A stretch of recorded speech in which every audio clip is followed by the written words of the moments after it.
حديث النبي اللي بيقول لك استفت قلبك وإن أفتاك المفتون.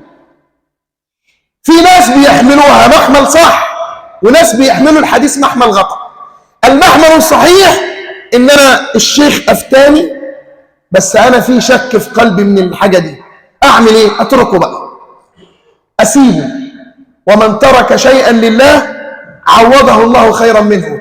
ومن باب الشبهات اتقوا الشبهات، فمن اتقى الشبهات فقد استبرأ عرضه ودينه، والحلال بين والحرام بين. فناس بتستغلها صح وناس بتستغلها سيء. يقول لك ايه؟ لا لا لا لا، هو قال لي حرام بس انا بقى قلبي بيقول لي لا.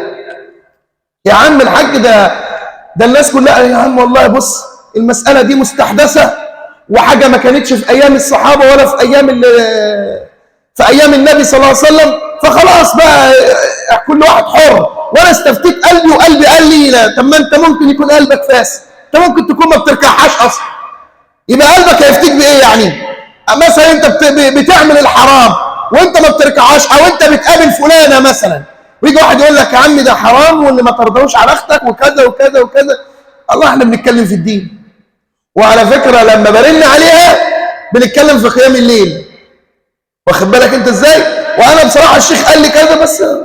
فلما تستفتي قلبك، هل انت برضو انسان مؤمن قلبك هيوحي لك بانك فين الصح وفين الخطأ؟ فلذلك اخر ما اختم به بكلمات في النار في الموضوع الكبير ده اللي انا اختزلته في هذا الموضع البسيط، ان اوعى انا او انت او اي حد يتجرأ على الكلام في دين الله بغير علم. ولو كنت تعلم فارجع الامر لاهله.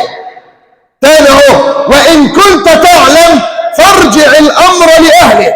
والله وبالله وتالله كم من الاسئله مثلا تجيلي اقول لهم خدوا رقم الشيخ فلان او رقم الشيخ فلان او كذا او كذا.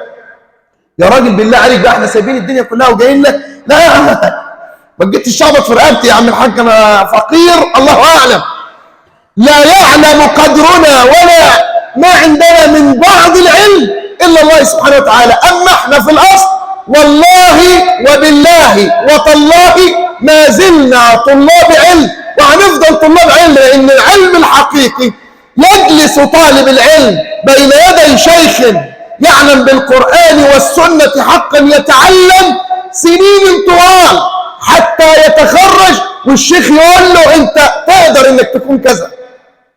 لكن دلوقتي كل واحد يطلع يتكلم على مزاجه، لا، واحد من لا يغفل ولا ينام.